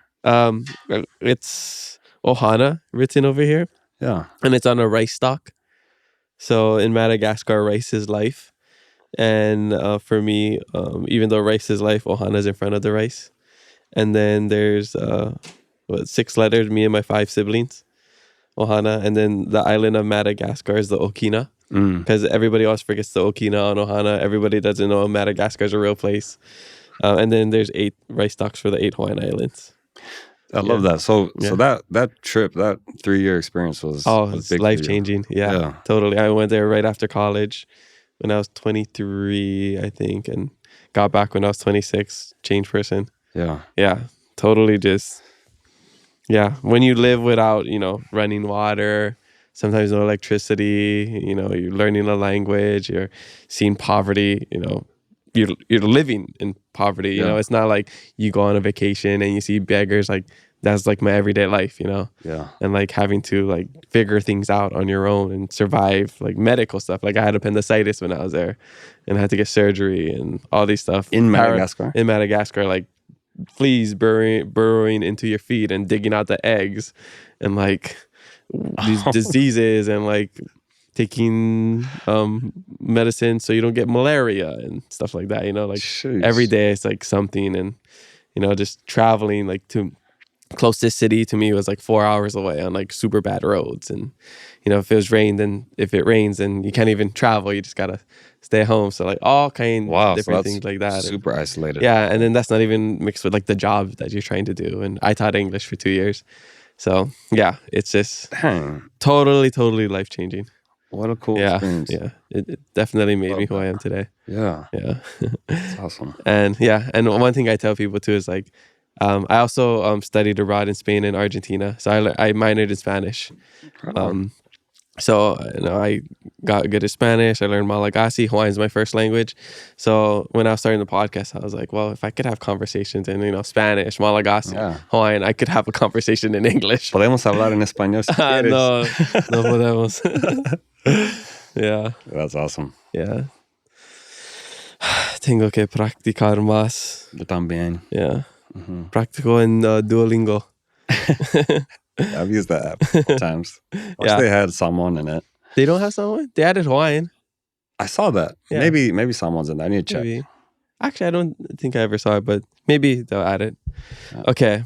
Next question comes from Leki Mahe. This person says, how can more Pacifica get into the industry? I think it's happening right now. And I feel like you're pretty plugged in with the industry. I'm here in learning, Hawaii. yeah. I see things happening. I think it's happening right now, and it's a good time for Pacific Islanders. Totally. Thanks to Jason Momoa, and of course, number one, Dwayne "The Rock" Johnson. Yeah, my uncle. Yeah, exactly. He told me to call him DJ once. That's cool. It's my Uso. But I think just starting and staying with it, and this is coming from someone who is still trying to just crack in. Like I had that lucky break with the live action Moana, and then recently did a short film with Lindsay. With Lindsay Watson. I saw her stories. She's incredible. And then what they're trying to do with ICANN, with that group, and there are other groups that are also trying to push, our people into that space. And so, there's more and more opportunities right now. Yeah, I think this is the time, especially with Chief of War coming up. I think, there was that time where there wasn't a lot of Asian representation, and then they had a bunch of Asian movies come out. Yeah. Like the Everything Everywhere All at Once, and like all of that. Some other ones. Yeah, Crazy Rich Asians. Crazy Rich Asians, all of that. And I feel like the Pacifica time is now. Like that was like the start of it. And then now I feel like this is a really good time for, the Polynesians and Pacifica. So So now, if you want to break in right now is the time to take acting classes, start working out, like do whatever you can to get yourself ready. Get tatted up. Actually, I don't know if that helps. Maybe for some roles, maybe. But definitely take acting classes. I think that's a good place to start, just so you're ready when the time comes. Opportunity knocks. Awesome. Okay, this is a funny question. Not funny, but it's interesting. Flow free to We Are Queen says, what are types of physical features you look for in a woman? Well, first, face. Eyes, eyebrows. No.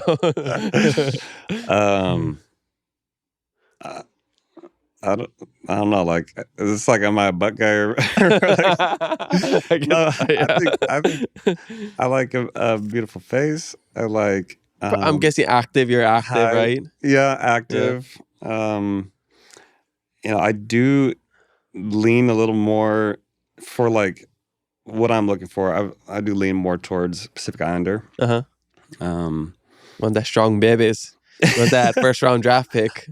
And just culturally, like I lived in Utah and I dated some amazing.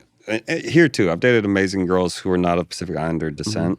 And I've kind of just realized that was something that I was craving, was just the similarity in culture. And they could be not Pacific Islander, but just being from here, even growing up here, there's just more of a feeling of connection that I like. Yeah. What I look for in a woman physically is a big, fat heart. Yes.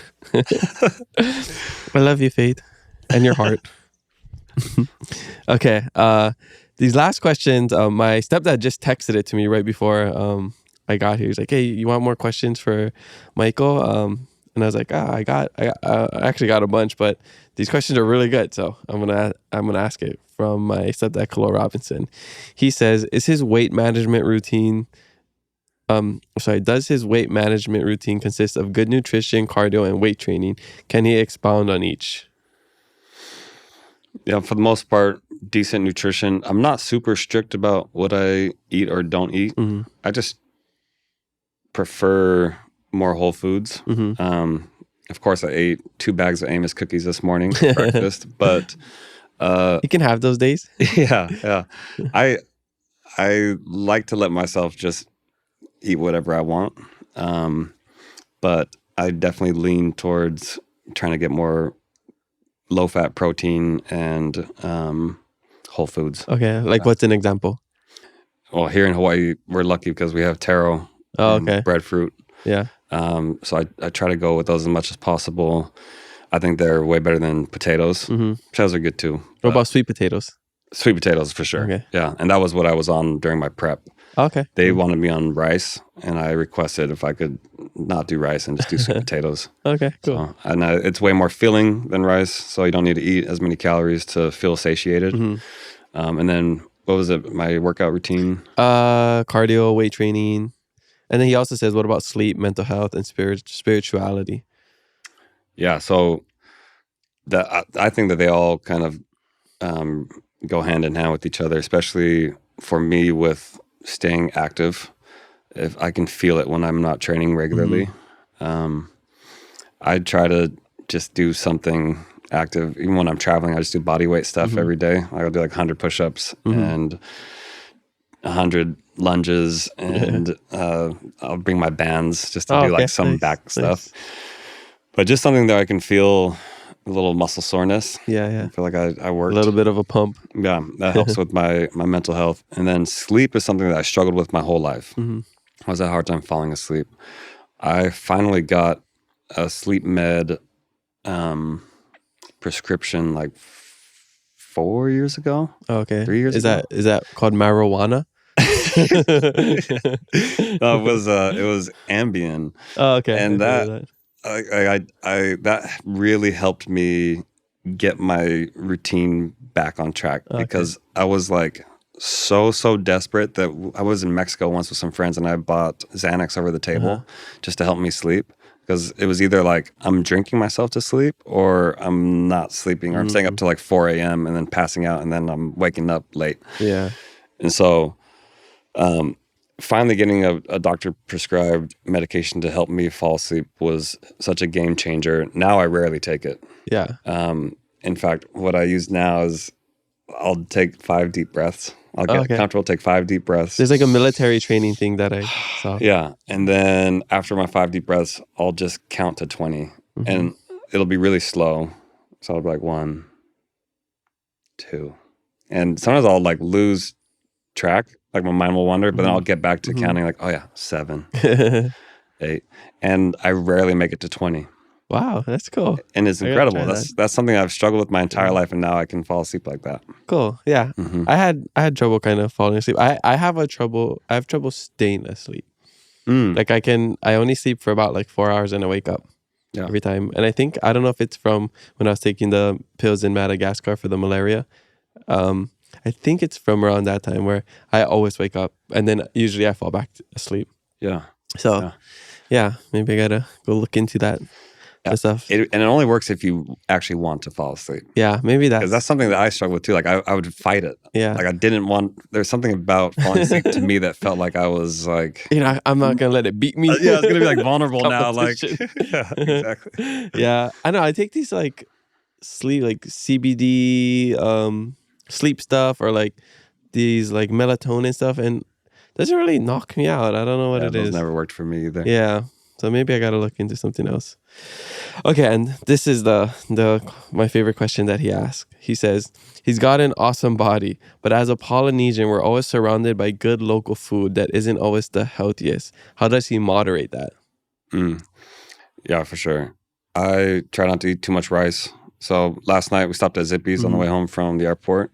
I got the chinkatsu, fried meat. Don't tell me you didn't with get rice. Okay, with rice. Okay. I got the brown rice, but okay. I only finished one of the balls of rice. Oh, okay. Yeah. Okay. My tattoo was tingling when I thought you said no rice. Oh, well, there's my friend Tiare Lawrence. She's been posting that she has like been fighting for some of the LNLs to pick up taro. Oh, that's so now cool. you can order that as an option instead of rice at some locations. I support that, but and so if Hawaii restaurants started doing more of that, where at least you have the option to eat our local foods, what our DNA is just like known to, it already recognizes. I feel like that'd be better off for us. Yeah. But yeah, I try to limit my fried meat and that's good. All that stuff. It's hard. That's just part of the culture. Mac salad. I don't really eat mac salad, but you can't give up rice. It's literally a part of me. Yeah, I love. Yeah, I get rice cravings. Great, really? Yeah. Interesting. I see it as like if I don't have enough rice, like it's like filling up my rice meter. So like I keep eating until like I feel full, and I'm like, okay, my rice meter's full. It's charged. Yeah. All right. Mahalo, everybody, for the social media fan questions. Make sure you leave some for our next guest, and maybe your question will make it on the podcast. All right. So I'd like to ask everybody the same question about keeping it aloha. It's the name of the show, and I want to know in your life, how do you keep it aloha? Oh, man. I'm going to need a second for this. Yeah.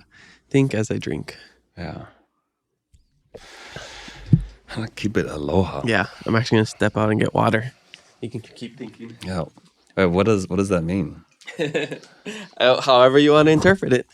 There's many ways to keep it aloha. Yeah. Okay.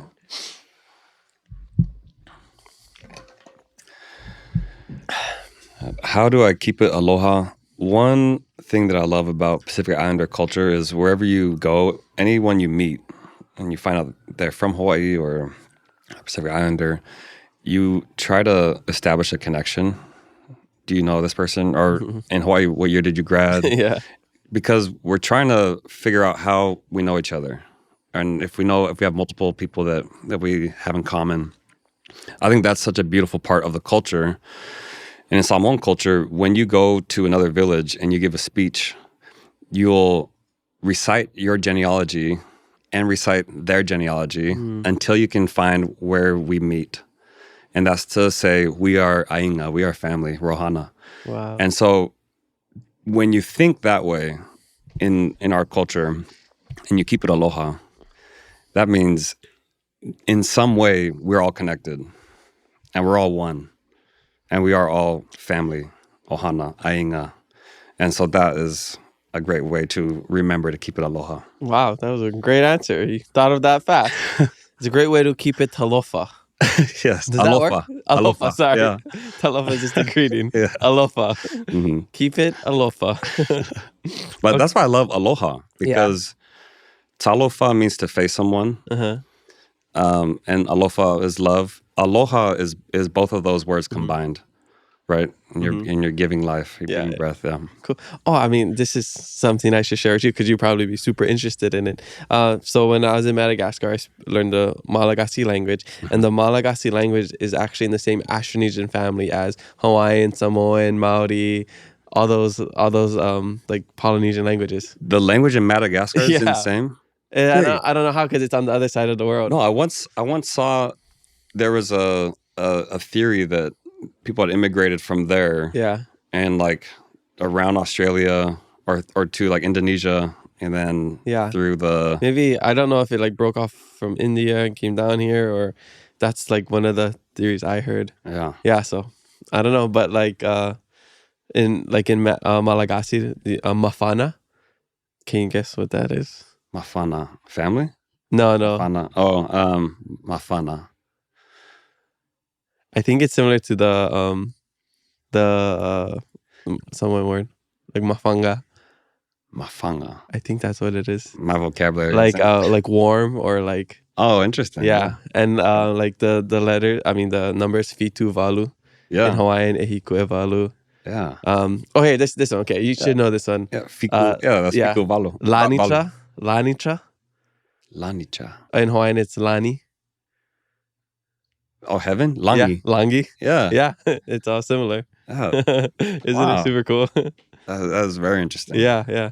Even afu is fire. Yeah, afi. Afi, see? Dang. That's all in Madagascar? That's in Madagascar, yeah.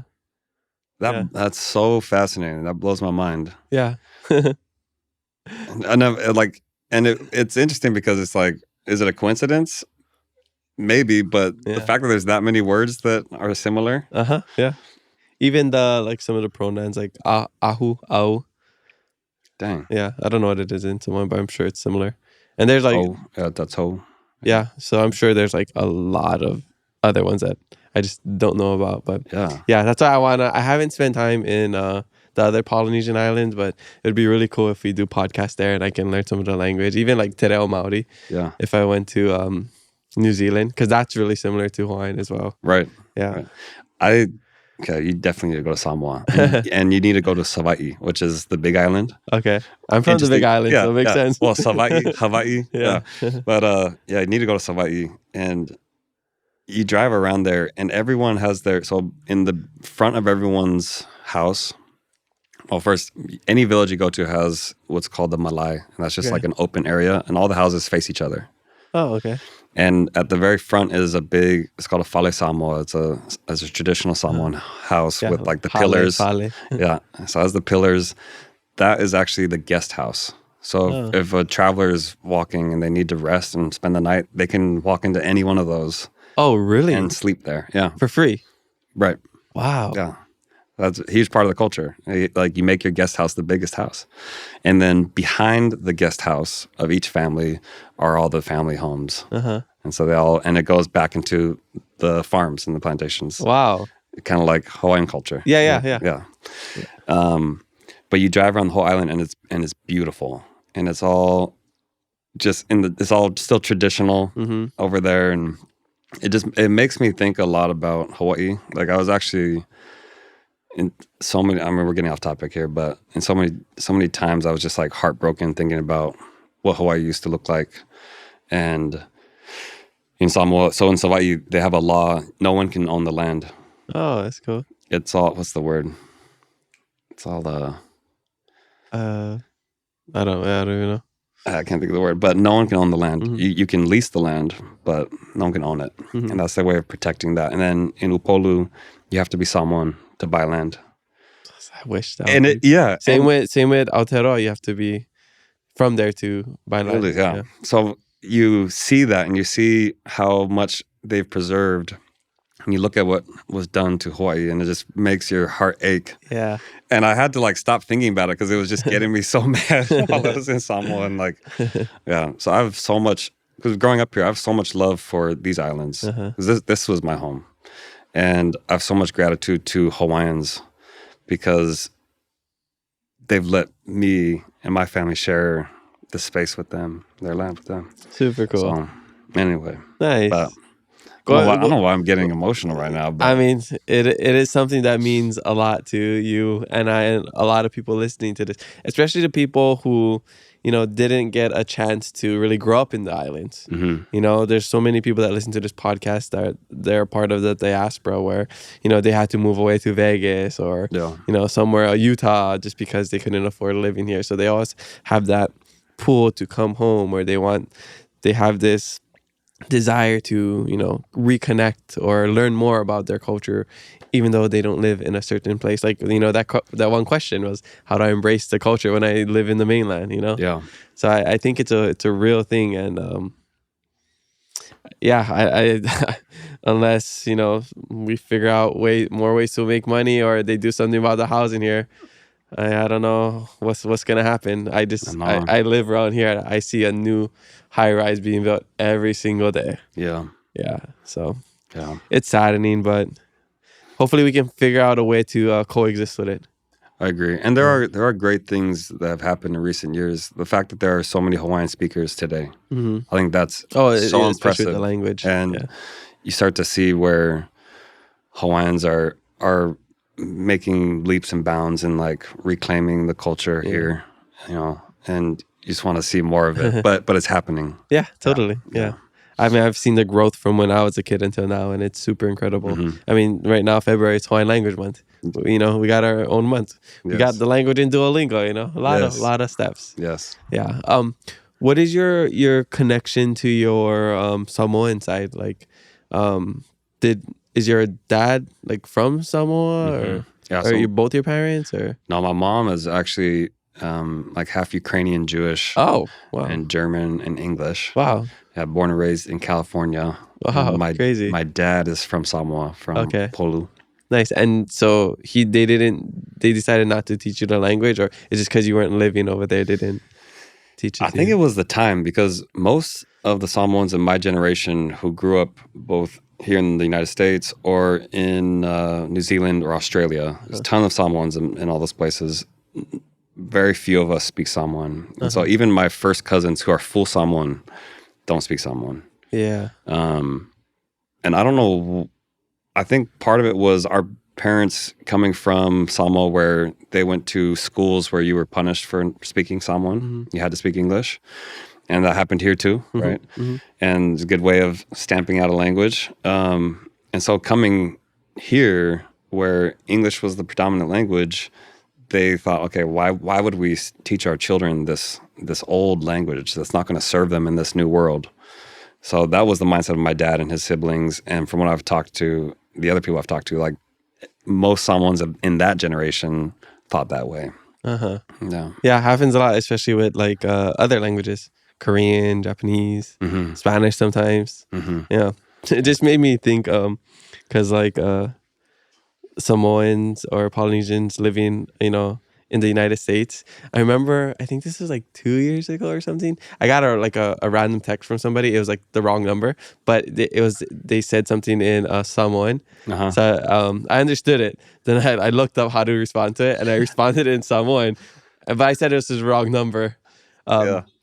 They kept texting me. They're like, "What?" I was like, "No, I live in Hawaii," and it's just and then like she ended up telling me like her whole story. She's like, I have a daughter. I live over here, but I'm Samoan. I'm going to school to I think she was studying etymology or something. So I was talking about Madagascar and how the language is similar to it. And we ended up like talking for a while. This is like over like maybe a day or two, and then like she kept trying to.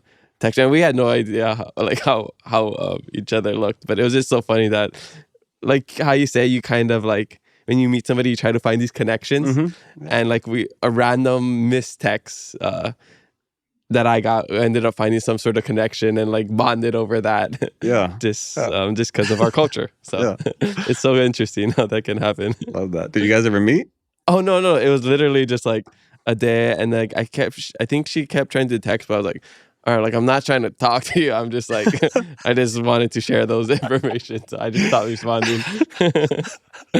I forgot. I'm sure if I like look back in my messages, I could find it. Yeah. Okay, but I want to know, what in life are you grateful for? I'm grateful for my family. I'm grateful for my friends. I have a lot of close friends who. Sorry, I don't have a lot of. I have a few close friends who I'm like very, very close to. I consider them like family, and I'm even grateful for the hard times that I've had. And that's so interesting with life. You get to a point where you look back and you're like, all those things that I thought were like the worst experiences ever, they made me who I am. And like, would I go back and change those? I don't know. I don't know if I would, because I don't know if I would have ended up me today with these life experiences and the way I think and my outlook.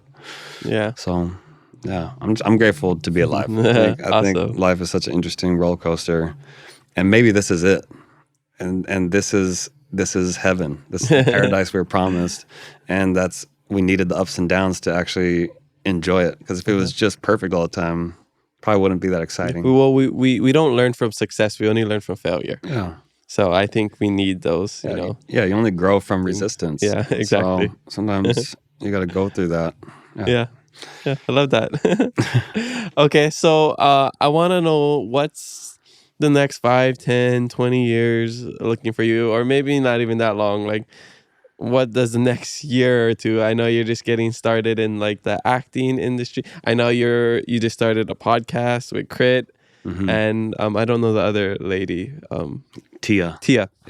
Yeah. So maybe you want to tell us a little bit about that and what are your future goals? Yeah. So I would like to start a family. I'd like to soon, find my partner. I mean, I'm turning 35 this month, end of this month, and so Sky, just get a young girlfriend. It's good. But my dad was an old dad, and so he played sports with my siblings a lot. With me, it was like, I remember a few times we threw a ball around. After a couple times, he's like, cannot anymore. He's like, all right, son. No, but he was a great dad. But I would like to get started. I'd love for my kids to know my parents. That'd be great. So, ladies, if you're listening to this, if you got a nice heart, hit them up.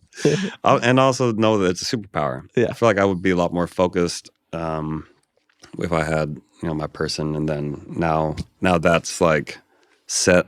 Okay, now we can go. I would love to continue growing in the industry.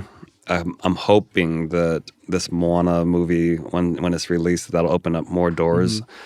I think it will. I think my job is to make sure I'm ready for when that happens. Exactly. Because if I don't have like enough experience under my belt when that does happen, then I might get thrown into something and I don't have the muscle, that I've worked out enough to get me through it and to perform well. This podcast that we just started makes me so nervous. Do you know what it's about? Well, you told me about. Oh, I saw him post about it. I saw the pictures that you guys took, like of a little Valentine shoot. Yeah. Trip got me to take off my shirt for like 2 photos, and we did like 1,000 photos. And he posted the one without my shirt off. Like, for the views. Yeah, so I'm a little nervous about this podcast because we talk about dating, we talk about sex, we talk about like all the topics that you're like, kind of taboo. Why am I talking about this on a podcast? But my belief behind that is in our culture, it's so deeply intertwined with religion. And in Samoan culture, there's so much around modesty, for example. And almost like still in like 18th century modesty. And you think like, well, that is when the missionaries first started coming to Samoa, and they probably sexualized us and sexualized our women and saw, naked breasts and saw a lot of leg and thought, okay, this is not okay. That's too sexual. We need to cover this up. And in today's world, Western culture has totally moved on. It's total Western culture. Samoan culture is still very, very modest in the world's eyes, where even if a girl wears like jeans, they don't even need to be tight, but if a girl has jeans to like a family dinner or meeting, she'll be asked to cover up with an ie lava lava. Wow. Because it's inappropriate. And then there are other cultures where a brother and a sister can't be in the same room together. In Tongan culture. Yeah. But also a very religious culture, very Christian culture now. And you think like, okay, obviously people are very sexual. We all know this in our cultures. We all know that there's infidelity, there's premarital sex, there's homosexuality, but we don't talk about it because it's so taboo. And for me, I'm like, as someone who's not religious, I'm spiritual, but for me, with family being so important to me, and obviously culture, I'm in my perspective is like, let's talk about this reality and not put so much shame on it, like we were maybe taught to put on it. Yeah, I love it. I love it. I love when people talk about these things because it makes other people feel more comfortable to talk about these things. So I think it's going to be a great podcast. And it makes me think, again, back to Madagascar, how like women, especially on the coastal villages, like they would just have their, what do they call it in Madagascar? I can't, but basically like a lava. Yeah. I forget what they call it.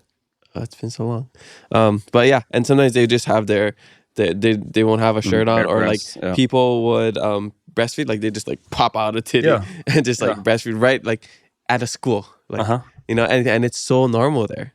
And it's just because it's not sexualized like it is, in other places. So it's super interesting when you travel to other places around the world and you see how their dynamic towards certain things operate. So right. Super interesting. All right. So what is one thing you wish people knew about you that they don't? Man, coming with the heavy-hitting questions. All right, this is the last one, and then we'll go towards the end. One thing. Maybe something you think people misunderstand about you.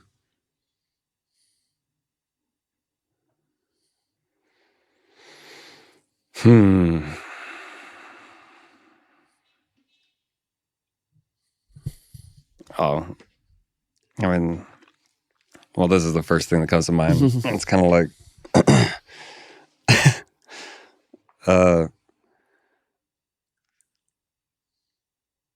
I'll meet a lot of people who maybe because of my following or for whatever reason think I like have stuff figured out. I don't. I do not. I think I have some things figured out, but I know that there's even more things that I have no idea about.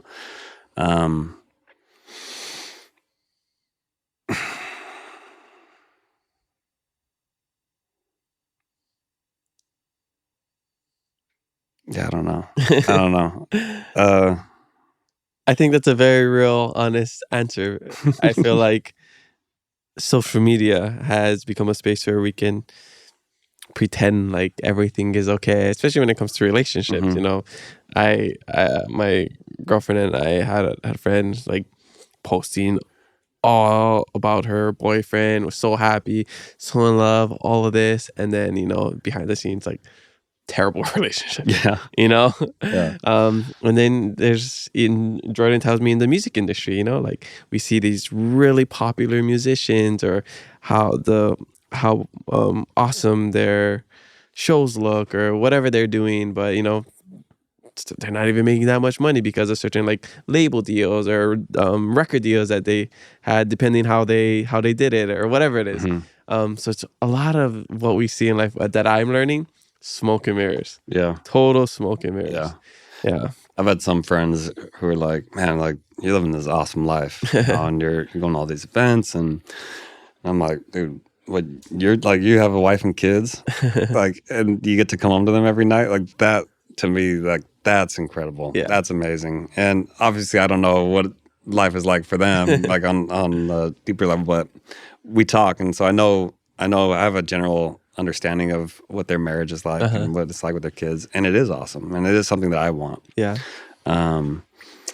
But yeah, so just it's funny, it's interesting, like learning and just navigating life and trying to figure out your life, and having people think like that you got this incredible life. You're like, yeah, no, I am very grateful for my life and all that stuff, but like, I don't get it misunderstood that I like have it all figured out. Yeah, definitely don't.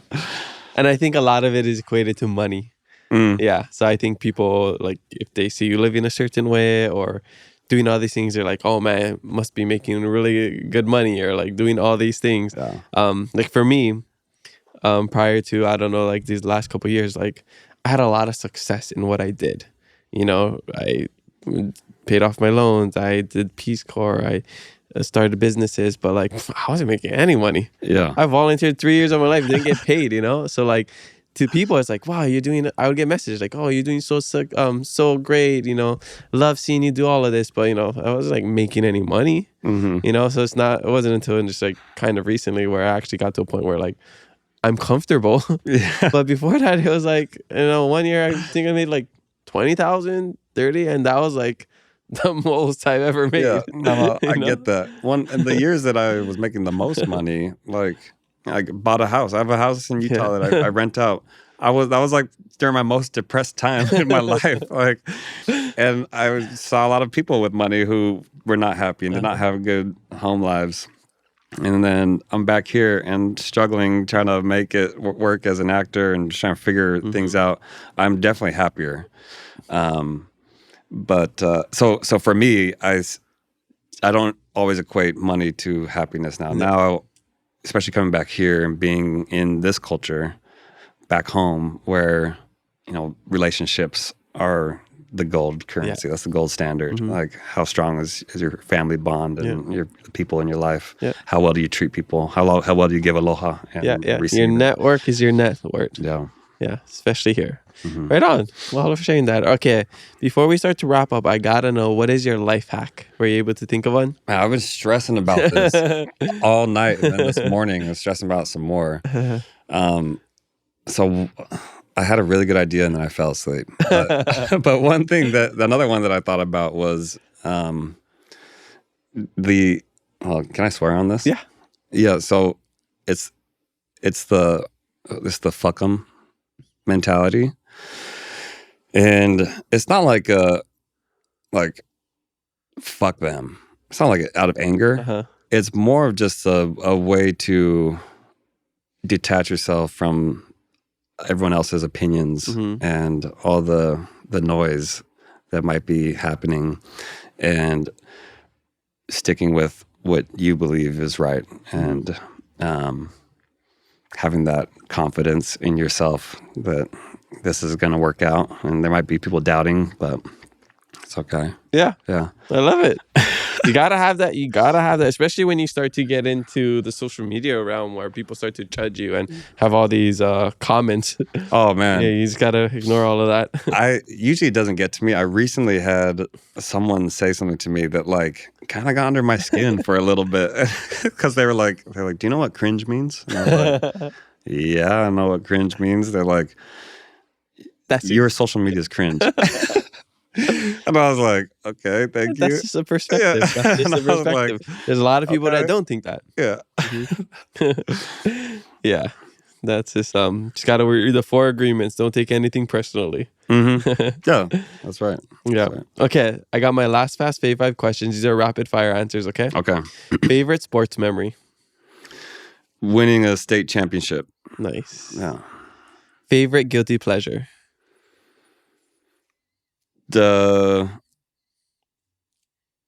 Having a drink. Or the cookies you ate this morning. Yeah, or the Amos cookies I had this morning. Favorite way to recharge? Either vegging out and doing absolutely nothing and not talking to anybody, or being around my family. Nice. Yeah. Both good ones. Favorite post-workout snack? Something hearty. If there's like meat and potatoes. Meat and meal. potatoes. Yeah. Okay. And last one, speaking about vegging, favorite TV show or movie? Cool Runnings. Oh, Cool nice. Runnings was my favorite movie growing up, and it still is something that like gets me emotional when I watch it. I gotta watch that. You've never seen Cool Runnings? I seen it as a kid. Oh, okay, I remember yeah. the popular scenes and Yeah. stuff like that. But like I haven't watched it in so long. Oh, it's so good. Gotta rewatch it. Right on. Well, that's all we got for you today. Mahalo so much for coming in and sharing your whole life story, opening up to us. I really appreciate it. Is there anything you want to share before we wrap up? If not, tell us where we can find you. Well, first, thank you, Maka and Jordan. Thank you. This has been such a treat being on the show, and I love the conversation. You're very good at what you do. Like, Mahalo. helped me feel very comfortable, and we had a great combo. Yeah, find me on Instagram, michael.t.alisa, or on TikTok, it's_Michael Alisa. Those are my only 2 accounts. There's a lot of fake ones out there, so don't fall for those. He's the one I that apologize. says 34. If you go to the one that says 43, that's the wrong one. Well, the fake ones have 34 on there too. Okay, never mind. Yeah. But yeah, life is good, and I love connecting with great people, and so we finally got to meet. We met before, but this was our first time. Yes, actually without getting to your talk. shirt, I had to close my girlfriend's eyes. I was like, let's walk this with me. Just a reminder, like he doesn't know what he's doing in life. It's like, don't worry, I'm gonna get tatted soon, okay? You can start to look at me. Right on. Well, yeah, looking forward to following your journey and seeing the live action Moana. That's super awesome. Mahalos. Yeah. Right on. Mahalo, Michael, for joining us on the Keep It Aloha podcast. Spread love, be kind to one another, and mahalo for listening to us today. We have new episodes every Thursday, so make sure you follow us and leave a review. I'm your host, Kamaka. Remember to always keep it aloha.